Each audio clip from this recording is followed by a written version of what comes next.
1947 की आज़ादी के बाद नौज़ायदा मुमलिकत पाकिस्तान को बेपनाह मुआशी मसाइल का सामना करना पड़ा। पाकिस्तान की नई हुकूमत पर इस सिलसिले में जो मुआशी दबाव पड़ा उसका आज अंदाजा करना बहुत मुश्किल है। कुदरतुल्लाह शाह के मुताबिक सारे हिंदुस्तान की हुकूमत का मरकज़ आसाब दिल्ली था। असासों की तकसीम सबसे मुश्किल था। हिंदुस्तान को 82.5% हिस्सा जबकि पाकिस्तान को सिर्फ 17.5% देना तय पाया गया। और हिंदुस्तान के पास तो सब कुछ बना बनाया मौजूद था जबकि पाकिस्तान को हर चीज बनानी थी। 14 अगस्त 1947 से 15 जनवरी 1948 ईस्वी तक का जमाना पाकिस्तान के लिए माली लिहाज से बड़ा मुश्किल और कठिन था। हिंदुस्तानी रहनुमाओं के पास मौका था और उन्हें यकीन था कि इक़्तिसादी तौर पर पाकिस्तान की बता मुश्किल होगी। वो इसे माली तौर पर कमजोर और दुनिया के सामने दिवालिया कर देने के डरते थे। बरतानिया से आज़ादी के बाद हुकूमत पाकिस्तान ने इनकम टैक्स एक्ट 1922 को इख्तियार किया। पाकिस्तान में इस तरह की पहली टैक्स एमनेस्टी स्कीम का ऐलान 1958 ईस्वी के मार्शल लॉ अयूब दौर में किया गया था ताकि अपने ब्लैक मनी को वाइट मनी में तब्दील कर। 2014-2015 के फाइनेंस एक्ट में फाइलर और नॉन फाइलर का कंसेप्ट लिया गया। इन सारी कोशिशों के नतीजे में अब इनकम टैक्स ऑर्डिनेंस 2001 पाकिस्तान में बिस्मिल्लाहिर्रहमानिर्रहीम। अस्सलाम वालेकुम लेडीज एंड जेंटलमैन, उम्मीद है आप सब खैरियत से होंगे। आज हम पाकिस्तान में टैक्स कवानीन का मुख्तसर जायजा लेंगे। आज की इस वीडियो में हम देखेंगे कि बरतानिया से आज़ादी के बाद नौज़ायदा मुमलिकत पाकिस्तान को इब्तदाई तौर पर किन मुआशी मसाइल का सामना करना पड़ा, असासों की तकसीम कैसी हुई और पाकिस्तान के हिस्से में क्या क्या आया, क्या तमाम असासों की तकसीम मुनसिफाना हुई या गैर मुनसिफाना, पाकिस्तान बनने के बाद कौन से टैक्स कवानीन को अडॉप्ट किया गया और इन कवानीन में आहिस्ता आहिस्ता क्या क्या तब्दीलियां की गईं और आज हमारे मुल्क पाकिस्तान में कौन कौन से टैक्स कवानीन राइज हैं और सबसे अहम पाकिस्तान बनने से लेकर अब तक कितनी एमनेस्टी स्कीम्स दी जा चुकी हैं, ये सब कुछ आज की इस वीडियो में। उम्मीद करता हूं कि आपको मेरी ये वीडियो ज़रूर पसंद आएगी और ये भी उम्मीद करता हूं कि आप इस वीडियो को कंप्लीट वॉच करेंगे। और इसके साथ ही अगर आप इस चैनल पर न्यू हैं और अभी तक सब्सक्राइब नहीं किया तो काइंडली अब तो सब्सक्राइब कर लीजिए और साथ ही बेल के बटन को भी ज़रूर प्रेस कर लें ताकि हर नई आने वाली वीडियो की लेटेस्ट अपडेट्स आपको मिलती रहें। और अगर आपको ये वीडियो अच्छी लगे तो लाइक, कमेंट और शेयर करना ना भूलिएगा। तो बात का आगाज़ करते हैं पाकिस्तान की तारीख में टैक्स कवानीन से। Taxes in the history of Pakistan. थोड़ा पस मंजर बयान करूंगा और फिर टैक्स कवानीन की हिस्ट्री की तरफ बढ़ेंगे। 1947 ईस्वी क़याम पाकिस्तान के बाद लोग काफिला दर काफिला पैदल और बैलगाड़ियों पर पाकिस्तान की तरफ रवाना हो रहे थे। अपनों प्यारों की जानें कुर्बान करते हुए जख्मों से चूर, थके हारे, भूखे प्यासे, बीमार, फटे पुराने कपड़ों में लोग पाकिस्तान की तरफ बढ़ रहे थे। पाकिस्तान की नई हुकूमत पर इस सिलसिले में जो मुआशी दबाव पड़ा उसका आज अंदाजा करना बहुत मुश्किल है। आज़ादी के बाद नौज़ायदा मुमलिकत पाकिस्तान को बेपनाह मुआशी मसाइल का सामना करना पड़ा। जो इलाके पाकिस्तान में शामिल किए गए वो मुआशी तौर पर निहायत पसमानदा थे। इसके बरक्स भारत को निहायत अहम इलाके जो सनतो तजारत और मुआशी तौर पर मजबूत खुशहाल इलाके दिए गए। कुदरतुल्लाह शाह के मुताबिक सारे हिंदुस्तान की हुकूमत का मरकज़ आसाब दिल्ली था। रेलों, बंदरगाहों, पोस्ट और टेलीग्राफ सिस्टम का निज़ामकार दिल्ली से कंट्रोल होता था। सनती मराकज़ और रिसर्च के सारे इदारे भारत में थे। असासों की तकसीम सबसे मुश्किल काम था। नकद असासों, मॉनेटरी एंड लिक्विड एसिड की तकसीम और भी ज्यादा मुश्किल थी क्योंकि हिंदू रहनुमा पाकिस्तान को कतन कुछ ना देना चाहते थे। हिंदुस्तान के पास तो सब कुछ बना बनाया मौजूद था जबकि पाकिस्तान को हर चीज बनानी थी। तकसीम के वक्त हुकूमत हिंद के पास 4 अरब रुपए का महफूज सरमाया, नकद असासा, लिक्विड एसिड मौजूद था।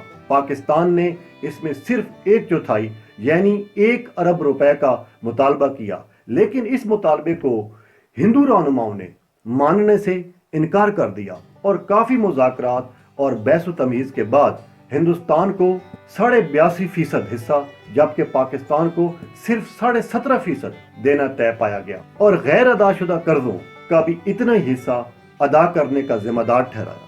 دسمبر 1947 عیسوی کو دونوں ممالک کے نمائندوں نے سمجھوتے پر دستخط کر دیے، تاہم ہندوستان نے 20 کروڑ کی ایک قسط ادا کرنے کے بعد 55 کروڑ کی مزید رقم اس بنا پر روک لی کہ پاکستان اس رقم کو کشمیر میں ہندوستان کے خلاف استعمال کرے گا۔ 14 اگست 1947 کو جب پاکستان وجود میں آیا تو پاکستانی حکومت کے پاس ابتدائی طور پر بس یہی نقد اثاثہ تھا اور اس وقت پاکستان کی نوزائیدہ مملکت کے سامنے مسائل اور اخراجات کی بہت زیادہ بھرمار تھی۔ ہندوستانی رہنماؤں کے پاس موقع تھا اور انہیں یقین تھا کہ اقتصادی طور پر پاکستان کی بقا مشکل ہوگی، لہٰذا وہ اسے مالی طور پر کمزور اور دنیا کے سامنے دیوالیہ کر دینے کے در پہ تھے۔ یہی وجہ تھی کہ اثاثوں کو دبائے رکھنے اور واجبات کو کم از کم وقت میں وصول کر لینے کے خواہشمند تھے۔ 14 اگست 1947 سے 15 جنوری 1948 عیسوی تک کا زمانہ پاکستان کے لیے مالی لحاظ سے بڑا مشکل اور کٹھن تھا، لیکن یہ منزل بڑی خوش اسلوبی سے گزر گئی کیونکہ حکومت اور عوام دونوں آزادی کی خوشی اور کام کی لگن میں مصروف عمل تھے۔ قیام پاکستان کے وقت ملک معاشی طور پر پسماندہ تھا۔ نوزائیدہ مملکت کا آمدنی کا ذریعہ ایگریکلچر تھا۔ 80% عوام کا روزگار زراعت سے وابستہ تھا۔ پاکستان کی کل رقبہ کے صرف 21% حصہ پر فصلیں اگائی جاتی تھی۔ کل رقبہ کے 62% کے بارے میں علم تھا کہ یہ رقبہ زیر کاشت ہے یا نہیں، باقی 38% رقبہ دریافت ہی نہ تھا۔ 62% سروے شدہ رقبہ کا صرف تیسرا حصہ زیر کاشت تھا۔ یہ شعبہ ابتدائی سالوں میں 70% تک زر مبادلہ زرعی اشیاء کی برآمد سے حاصل کرتا تھا۔ پاکستان زرعی ملک ہونے کے باوجود زراعت میں اور فی ایکڑ پیداوار میں ترقی یافتہ ممالک سے پیچھے تھا۔ پاکستان کو ابتدائی طور پر جن مسائل کا سامنا تھا ان میں ایک اہم نہری پانی کا تنازع تھا۔ کیونکہ پاکستان کا انحصار زراعت پر تھا اور بھارت نے نہری پانی کا تنازع جان بوجھ کر بنایا اور 1 اپریل 1948 عیسوی کو بھارت نے تمام نہروں کا پانی بند کر دیا کیونکہ بھارتی حکومت پاکستان کے لاکھوں ایکڑ رقبہ کو بنجر کرنا چاہتی تھی۔ 3 مئی 1948 عیسوی کو پاکستانی وفد کی ماؤنٹ بیٹن کو اپیل پر پانی کی سپلائی عارضی طور پر بحال ہوئی۔ تقسیم کے وقت کل 921 بڑے کارخانوں میں سے 34 کارخانے انڈسٹریل یونٹس پاکستان کے حصے میں آئے۔ ان میں سوتی کپڑے کے 17، سیمنٹ کے 4، چینی کے 6 اور شیشے کے 4 کارخانے شامل تھے اور کئی اہم صنعتوں کا ایک بھی یونٹ پاکستان کے حصے میں نہ آیا۔ کارخانوں کے مالک، نگران اور کاریگر زیادہ تر غیر مسلم تھے جو ہندوستان واپس چلے گئے تھے۔ عوام بھی اس شعبے میں انویسٹمنٹ سے گریز کرتے تھے، لہٰذا یہ شعبہ کافی عرصہ تک پسماندہ رہا۔ اسی طرح ذرائع نقل و حمل اور مواصلات میں بھی ریلوے کے 9 سلسلوں میں سے پاکستان کے حصے میں صرف 2 سلسلے آئے۔ کل 41,141 میل لمبی ریلوے لائن میں سے 6,958 میل لمبی لائن پاکستان کے حصے میں آئی۔ کل 1,339 انجن، 4,280 مسافر ڈبے اور 40,229 مال گاڑی کے ڈبے پاکستان کو ملے۔ ہندو افسروں کی سازش کی وجہ سے بہت سارے ریلوے انجن جو پاکستان کے حصے میں آئے تھے وہ لاہور سے دکن بھجوا دیے گئے۔ کوئلہ دستیاب نہ تھا، چنانچہ انجن ناکارہ ہو گئے۔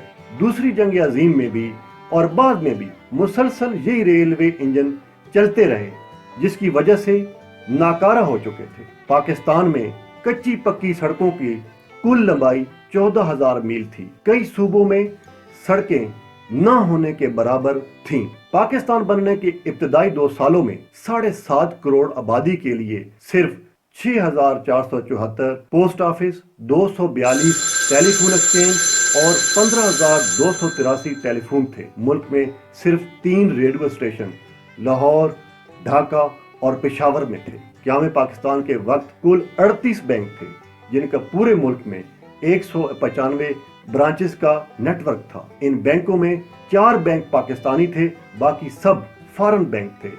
इन सब बैंकों में तकरीबन 1 अरब रुपए डिपॉजिट था। मुल्क में ज़ेरे गर्दिश करेंसी तकरीबन 1 अरब 74 करोड़ थी। पाकिस्तान में वाक़या बैंकों और फाइनेंशियल इंस्टीट्यूशंस में ज्यादातर एम्प्लॉइज गैर मुस्लिम थे जो हिंदुस्तान मुंतकिल हो चुके थे, और मुसलमान बैंकिंग एंड फाइनेंस में अभी ज्यादा माहिर ना थे। क़याम पाकिस्तान के इब्तदाई दिनों में एक्सपोर्ट बरामदात का तनासुब इम्पोर्ट दरामदात से ज्यादा था।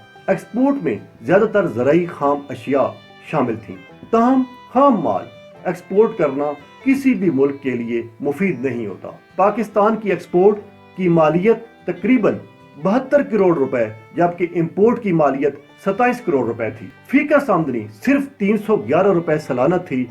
1947 ईस्वी में कुल आमदनी 24 अरब रुपए थी, जिसमें 14.6 अरब रुपए ज़रायत से और 11.2 अरब रुपए दीगर ज़राए बशमूल सनत वगैरह से हासिल होते थे। मादनियात से 2.5 करोड़ रुपए आमदन होती थी और बैंकिंग एंड इंश्योरेंस से 7.5 करोड़ रुपए हासिल होते थे। Pakistan tax regime consist of 5 main revenue sources: income tax, sales tax, capital value tax, federal excise duty, custom duties.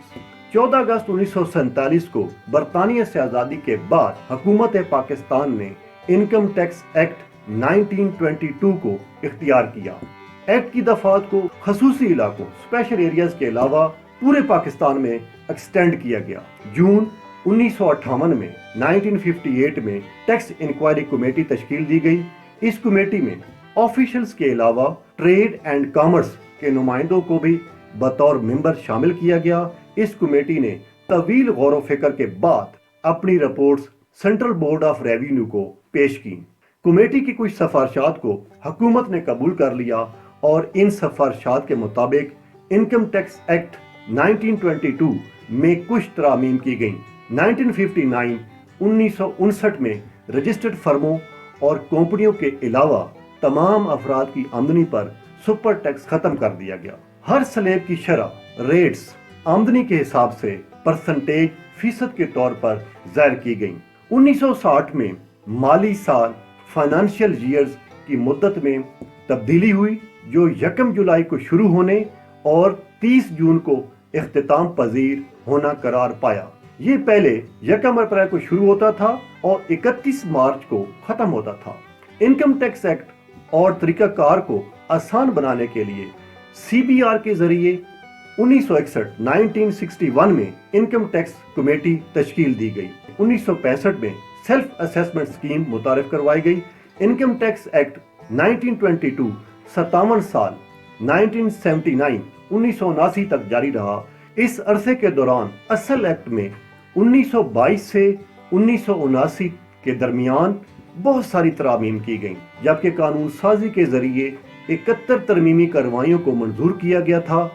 इन तरमीमी कार्रवाइयों में से हर एक में मुतअद्दिद तरामीम शामिल थीं। इनमें से कुछ दूरस अहमियत की हामिल हैं। इनमें से बेशतर तब्दीलियों का मकसद टैक्स की चोरी को रोकना था। इनमें से कुछ तब्दीलियां जल्दी में लाई गईं और बुनियादी एक्ट के फ्रेमवर्क को ध्यान में नहीं रखा गया था। नतीजा ये हुआ कि एक्ट एक पेचीदा कानून बन गया और इसके रोजमर्रा के काम में मुश्किलात पैदा हो गई। इन मुश्किलात को मद्देनजर रखते हुए हुकूमत ने इनकम टैक्स का एक नया कानून इनकम टैक्स ऑर्डिनेंस 1979 मुतारिफ कराया। इस ऑर्डिनेंस ने इनकम टैक्स एक्ट 1922 की जगह ले ली और 1 जुलाई 1979 से नाफिज कर दिया गया।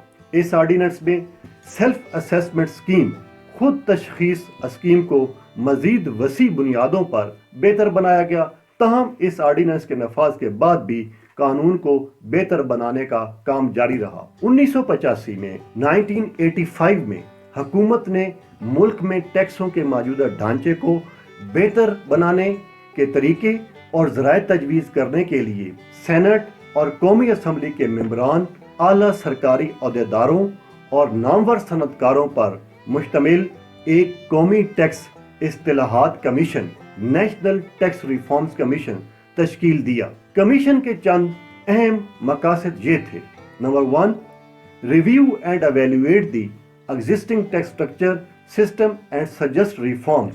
मौजूदा टैक्स स्ट्रक्चर एंड सिस्टम का जायजा लेना और उन एरियाज की निशानदेही करना जिनमें रिफॉर्म्स की जरूरत हो, ताकि दस्तयाब वसाइल को मोबलाइज करते हुए मुआशी और माशरती मसावात कायम करते हुए कानून और इंतजामिया लॉ एंड एडमिनिस्ट्रेशन के तरीकाकार को सादा सिंपल बनाया जा सके। Number 2, recommend a plan of action for growing and expanding faster of tax revenue as compared to GDP gross domestic product at domestic level.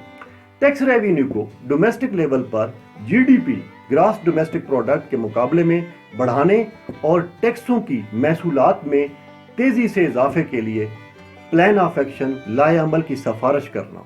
Number 3, restructuring of the present and existing taxes, that how to shift the burden of tax according to the capacity of a taxpayer to pay for providing the protection to domestic industry and encouraging the savings and investments. मौजूदा टैक्सों के निज़ाम की तंजीम नौ के लिए और घरेलू सनत और local Sanat को मुनासिब तहफ़्फ़ुज़ फराहम करने के लिए, मईशत में बचत और सरमायाकारी की हौसला अफजाई के लिए और टैक्स अदा करने की कैपेसिटी को गुंजाइश के मुताबिक तकसीम करने के लिए इक़दामात करना।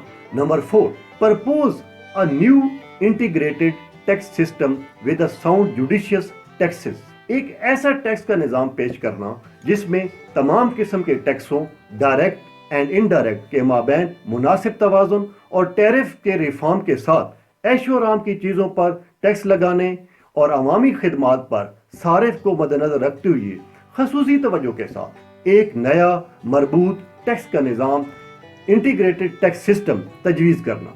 Number 5, suggestion to improve the tax administration. Tax इंतजामिया को बेहतर बनाने के लिए तजावीज़, सजेशन देना ताकि टैक्स महसूलात में इजाफे और हकीकी टैक्स दहनगान को रिलीफ फराहम करने के लिए तरीके और ज़राए तजवीज़ करना। Number 6, suggestion for improving provincial and local taxes. सूबाई और मकामी टैक्सों में बेहतरी लाने के लिए काबिल अमल तजावीज़ पेश करना वगैरह। इनकम टैक्स ऑर्डिनेंस 1979 के तहत इनकम टैक्स सर्वे 1999 ता 2000 में किया गया। इस सर्वे का मकसद टैक्सों के मौजूदा ढांचे पर तनकीदी जायजा लेने और बैनुल अक़वामी मेयार के मुताबिक टैक्स लगाने के निज़ाम को बेहतर बनाने के लिए सिफारिशात पेश करना था। हुकूमत पाकिस्तान ने IMF के ताउन से टैक्स एडमिनिस्ट्रेशन रिफॉर्म प्रोग्राम शुरू किया। इस प्रोग्राम के बुनियादी मकासद में टैक्स के निज़ाम में कल्चरल, ऑपरेशनल और सख्ती तब्दीलियां लाना है। सेंट्रल बोर्ड ऑफ रेवेन्यू ने इनकम टैक्स के मौजूदा डिवीजनल ढांचे को एक फ़ाल ढांचे के साथ तब्दील करने का मंसूबा बनाया। टैक्स इंतजामिया के रिफॉर्म प्रोग्राम को सही तरीके से नाफिज करने के लिए federal board of revenue act 2007 के जरिए सेंट्रल बोर्ड ऑफ रेवेन्यू को federal board of revenue FBR में तब्दील कर दिया गया।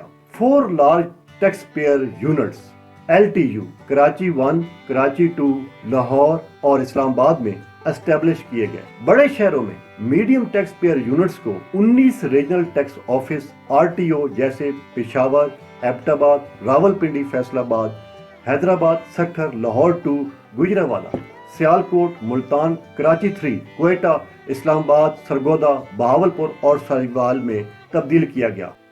तमाम रीजनल टैक्स ऑफिसेज तमाम डोमेस्टिक टैक्सेस की वसूली के जिम्मेदार हैं, यानी income tax, sales tax, excise tax वगैरह। टैक्स दहनगान की सहूलत के लिए फैसिलिटेशन सेंटर भी खोल दिए गए हैं। टैक्स एमनेस्टी स्कीम का दायरा। टैक्स एमनेस्टी स्कीम का मकसद लोगों के माशरती और इक़्तिसादी तरक्की पर खर्च होने वाले वसाइल पैदा करने के लिए टैक्स की बुनियाद को वसी करना होता है। मुतअद्दिद हुकूमतों ने अनडिस्क्लोज एसेट्स, पोशीदा असासों और इनकम आमदनी को इन बुक्स और इन रिकॉर्ड्स लाने की कोशिश करती रही हैं। पाकिस्तान में इस तरह की पहली टैक्स एमनेस्टी स्कीम का ऐलान 1958 ईस्वी के मार्शल लॉ अयूब दौर में किया गया था। इसके नतीजे में तकरीबन 1 अरब 12 करोड़ रुपए की वसूली हुई और तकरीबन 71,289 अफराद टैक्स के नेट में आए। उसके बाद جنرل یحییٰ خان کے دور میں 1969 میں ایمنسٹی اسکیم کے تحت تقریباً 92 کروڑ کے اثاثے ڈکلیئر کیے گئے اور 19,200 افراد ٹیکس دہندگان میں شامل ہوئے، اور 1976 میں محدود پیمانوں پر بھٹو کی حکومت کے دوران ایمنسٹی اسکیم کا اعلان کیا گیا اور صرف 27 کروڑ کے اثاثوں کا اعلان کیا گیا۔ انکم ٹیکس آرڈیننس 1979 کے تحت ٹیکس کی عام معافی کی بہت سی اسکیمیں متعارف کروائی گئیں۔ یہ اسکیمیں بلیک منی رکھنے والوں کو ایک موقع فراہم کرنے کے لیے متعارف کروائی گئیں تاکہ وہ اپنے بلیک منی کو وائٹ منی میں تبدیل کر سکیں۔ بلیک اینڈ انلیگل منی کو روکنے اور ٹیکس نیٹ میں لانے کے حوالے سے کی جانے والی کوششوں میں 1985 کا ضیاء دور بھی قابل ذکر ہے۔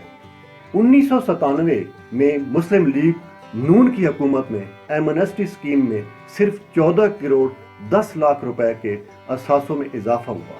مشرف کے دور حکومت 2000 میں ایمنسٹی اسکیم کے نتیجے میں تقریباً $3 بلین کے اثاثہ جات کا تخمینہ تھا اور وہ ٹیکس ریونیو وصول کرنے کے معاملے میں سب سے زیادہ کامیاب رہا۔ مسلم لیگ نون کی سابقہ ٹیکس معافی اسکیموں میں صرف 128 افراد نے اپنے اثاثوں کا اعلان کیا۔ بعد میں مسلم لیگ نون کی 2016 کی ٹیکس معافی اسکیم میں صرف 10,000 اعلانات ہوئے اور صرف 85 کروڑ روپے کے اثاثے ظاہر کیے۔ تاہم مسلم لیگ نون کی 2018 کی عام معافی $1 بلین کے قریب حاصل کرنے میں کامیاب رہی۔ 2019 میں پی ٹی آئی کی حکومت نے بھی ایسٹ ڈکلیریشن اسکیم کا آغاز کیا، جس میں تمام پاکستانی شہریوں کو ملک کے اندر اور ملک کے باہر انڈکلیئر ایسٹس کو ڈکلیئر کر کے معمولی ٹیکس ادا کر کے اپنے ایسٹس کو لیگلائز کرنے اور ٹیکس نیٹ میں شامل ہونے کا موقع فراہم کیا گیا۔ اس طرح ان اسکیم سے ظاہر ہوتا ہے کہ ٹیکس چوری اور کالے دھن کی لعنت کا مرض پاکستان کو ابتدائی برسوں سے ہی اپنی لپیٹ میں لے رکھا ہے۔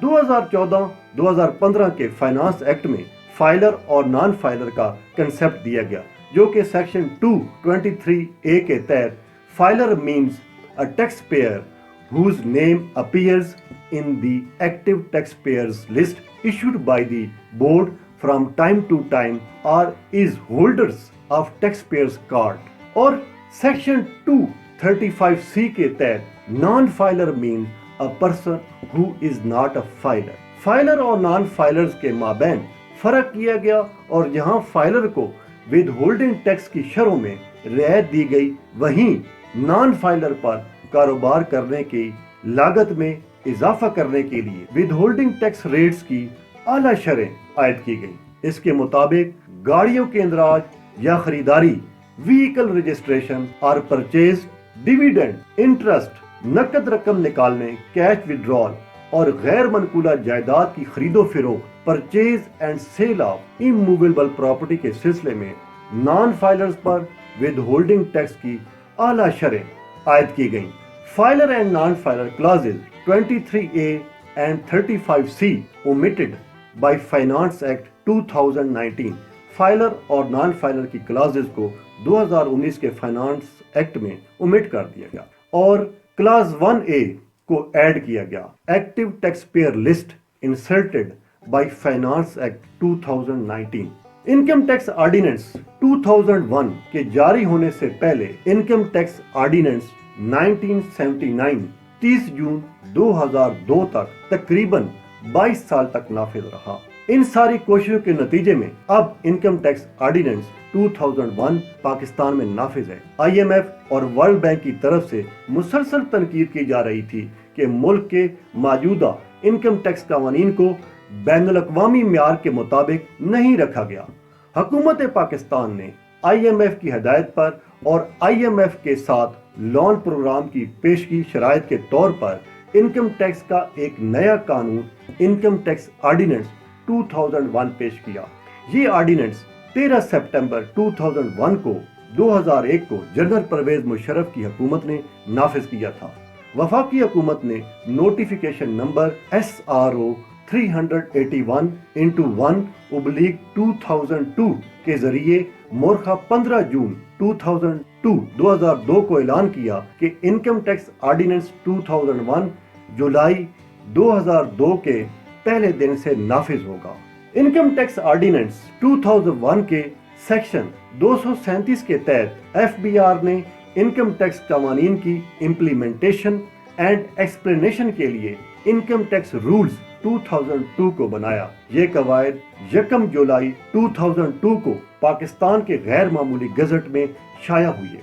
नया इनकम टैक्स ऑर्डिनेंस का मुसव्वदा ऑस्ट्रेलिया के कानूनदान और असिस्टेंट प्रोफेसर मिस्टर ली बर्न्स ने लिखा। इस सिलसिले में हुकूमत के मुख्तलिफ हलकों, कानूनी और पेशेवर माहिरीन, पाकिस्तान की आला अदालतों, हाई कोर्ट और सुप्रीम कोर्ट समेत इनकम टैक्स ऑर्डिनेंस 2001 के नाकिस मुसव्वदा तैयार करने, टाइपोग्राफिकल गलतियों और खास तौर पर पाकिस्तान के माहौल और नजरियात से तजाद की वजह से तनकीद की जाती रही है। कानून में बेहतरी लाने का काम कौमी टैक्स इस्तिलाहात commission, national tax reform commission के तवस्सुत से इस ऑर्डिनेंस के जारी होने के बाद भी जारी रहा। इस कानून में मुतअद्दिद फाइनेंस एक्ट के जरिए भी तरामीम की गई हैं और ये तरामीम अब भी वक्तन फवक्तन जारी हैं। The law has also been amended through the number of finance acts and changes are still going on. हुकूमत का दावा है कि इस ऑर्डिनेंस के नाफिज होने से इनकम टैक्स कवानीन में वाक़तन रेवोल्यूशनरी इनकलाबी तब्दीलियां लाई गई हैं और इन तब्दीलियों का मकसद टैक्स पेयर के लिए आसानी पैदा करना और कानून को एप्लीकेबल बनाना है। नए ऑर्डिनेंस के तहत खुद तशखीस का तरीकाकार बहुत आसान और उम्दा है। इनकम टैक्स ऑर्डिनेंस 2001 के तहत अब टैक्स पेयर खुद ही अपनी असेसमेंट, जो कि अपनी आमदनी के तयन और टैक्स लायबिलिटी के हिसाब का खुद जिम्मेदार है। हुकूमत इस टैक्स ऑर्डिनेंस से पुरुमीद है कि नया कानून टैक्स रेट और टैक्स ट्रीटमेंट में यकसानियत, टैक्स कंप्लायंस की हौसला अफजाई और तनाज़ात के मुअस्सिर हल को यकीनी बनाएगा। इन तमाम दावों के बावजूद ये मुशाहिदा किया गया है कि हमारे मुआशरे में काबिल अमल कानून बनने के लिए नए ऑर्डिनेंस में बहुत सी तब्दीलियों और इजाफों की जरूरत होगी। फाइनेंस ऑर्डर 2002 के बाद भी मुतअद्दिद फाइनेंस एक्ट के जरिए भी बहुत सारी तब्दीलियां की जा चुकी हैं। इन उम्मीदों और मुशाहिदात के साथ ही इनकम टैक्स ऑर्डिनेंस 2001 नाफिज कर दिया गया है और 1 जुलाई 2002 से हासिल होने वाली आमदनी के तमाम इनकम टैक्स गुशवारों पर इस कानून के तहत टैक्स आयद किया जा रहा है। आज की इस वीडियो में इतना ही, जिसमें हमने पाकिस्तान में बरतानिया से आज़ादी के बाद 1947 से लेकर अब तक टैक्स कवानीन का मुख्तसर जायजा लिया। मिलेंगे इंशाअल्लाह ताला नेक्स्ट वीडियो में, तब तक इजाज़त दीजिए। बहुत शुक्रिया। अल्लाह हाफिज़।